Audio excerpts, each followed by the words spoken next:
First off, it's Charles J. Then just in case you ain't heard of me, they told me it was too late. But I promise that I'll be the first to speak. Most of these rappers, they fake. But you can't have your way, this ain't Burkhead. Everybody said it won't be till they see smoke, then they realize they'd rather have Turk than me.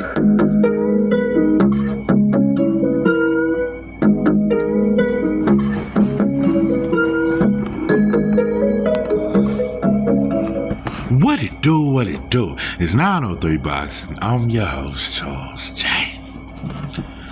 So, man, shout out to my audience. Shout out to those that's rocking with me. Yeah, we back in the kitchen. There's a whole lot of goddamn sauce in this pot, man. Let's get to the shit. Okay. Inoue is the most overrated fighter in boxing, and I'm explaining why I believe that. I believe the children of our future, teaching well, let them lead the way. Such for chocolate. Tastes so fine, don't you agree? Listen, I must, before you come on in the room, before you come on in my room, first take off your shoes. Take your dust ass shoes off. Second, I just want to address some shit. This is not directed mainly at Inoue's community. We know who these people are. It's not really direct, and it ain't really even directed at Latinos, even though y'all gonna get more offended than Asians. Y'all gonna be more offended and this is directed, this is me talking to my people, black folks. This ain't even about y'all. Y'all just stay on them other channels and keep doing y'all shit, keep promoting Nakatani and Inoue and all this other shit, and y'all keep doing y'all thing. Do y'all thing, but this ain't even the place for y'all. This is a conversation that I'm having with my people because I am confused. I am very confused, and I just wanna, what's that shit? Everything's out in the open, and there's nothing left to hide. I just want everything out in the open. I just want to know why do everybody act like 903, act like Charles J, like I done lost my damn mind. I just don't know. Why? I swear, sometimes I feel like don't nobody understand me, man. I'm gonna write candy, man. I've been going through some things, hoping my homies stay the same, but they always change. That's how I feel about it. You know, I wish it was a way where cause this is kind of personal. I wish it was just I'm gonna leave that alone. But I really just want to talk to black folks. That's really it. And I wish others didn't even have to hear, cause it's really supposed to be some behind the door, closed door. I really hate that I'm airing out our dirty laundry in front of the world. No, this just supposed to be for us to hear. It really ain't for nobody else to really hear. Cause I don't really like, you know what I'm saying, me? We put our business out there too much as it is. But I just gotta say, you motherfuckers on dope and dog food.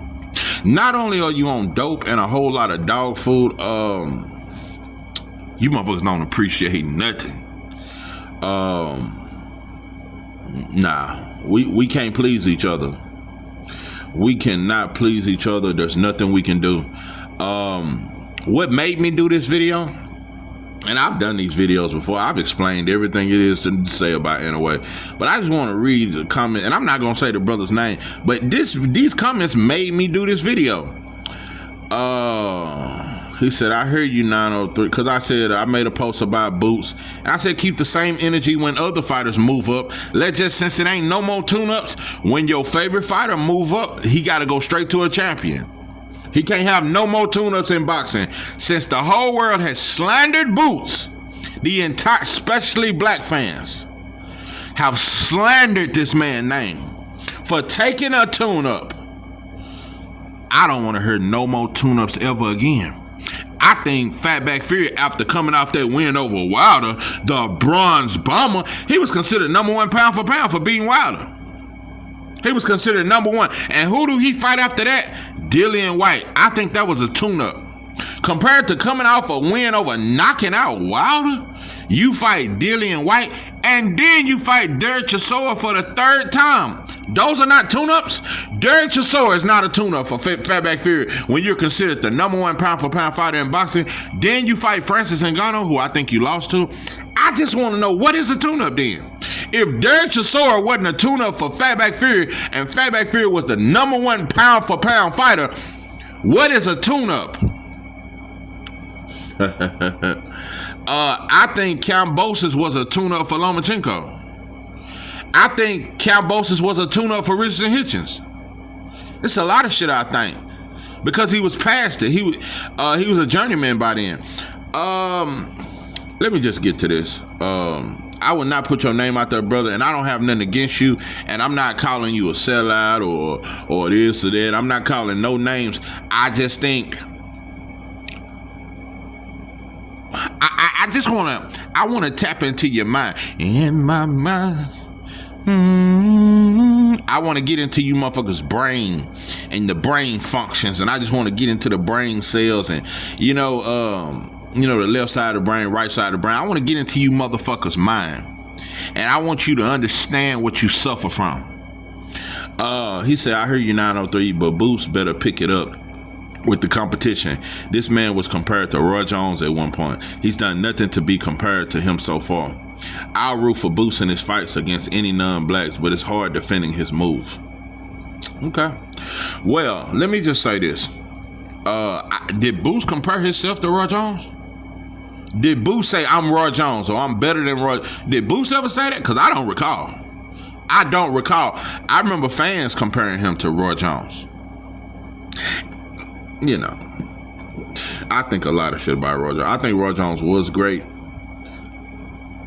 Roy Jones might have lost to Mike McCallum. I know it sounds crazy, and he fought an old Mike McCallum. I'm talking about a prime Mike McCallum. I don't know if Roy Jones would have beat a prime Mike McCallum. I don't think he beat Hagler. That's a fact. I don't see that at all. No, he don't beat Hagler. But I think Roy Jones was the shit. I want to make it very clear. But Roy Jones struggled with technical fighters.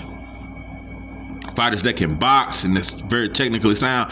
Roy Jones, even in his prime, he struggled against that kind of style. James Toney was overweight, eating Big Macs the whole count. Listen, Roy Jones was great, but Roy Jones fought in an era where it wasn't a lot of elites. You know what I mean? Is it safe to say? Is it safe to admit that shit? Roy Jones, I think the boy was great. We'll never know how great he was. That's just one of them fighters. Just like early Mike Tyson. We always want to talk about when he was young and in 88 and 89, nobody beats that version. Well, we don't know. We don't know. For all I know, 88 version of Mike Tyson might have lost to Riddick Bowe. I think Riddick Bowe might have clipped him. That's just me. You know what? So it's a lot of things. I think, it's a lot of shit, I think. We don't know how great Roy Jones was. We just don't know. That's what I'm saying. Why Roy Jones out here talking about, well, how many black fighters did Floyd beat and trying to shit on Floyd? Floyd, I know without a doubt, Floyd was far greater than Roy Jones to me. Roy Jones never had half that kind of ring IQ. No, Pimpin'. Roy Jones was just a freak of nature, just a very athletic, just sauce. He was just full of sauce. But I don't think he was very smart of a fighter. I don't think, and his jab wasn't shit. He didn't need a jab though. But Roy Jones was just fighting off pure athleticism and pure, just God-given talent. Once them feet slowed down, you saw he started getting knocked out by everybody. Without his athleticism and his freakish genetics, Roy Jones damn near wasn't shit. Just being honest. It was just them genetics. It got him through a lot of his prime years. Just being genetically gifted. But anyway, let me get off Roy Jones. But I don't think Roy Jones is nowhere near close to I think Roy Jones might have lost to a Winky Wright. That's just me. That's yeah, the same version of Roy Jones that got knocked out by Tarver. I don't know if you beat Winky. No, that jab, that hard ass jab from the southpaw. I think Winky Wright beats Roy Jones. I know it's crazy. Maybe not a prime, but the version, because Roy wasn't completely in his prime when he lost to Tarver. The version of Roy Jones that lost to Tarver, I think Winky Wright gets you, bro. That's just me.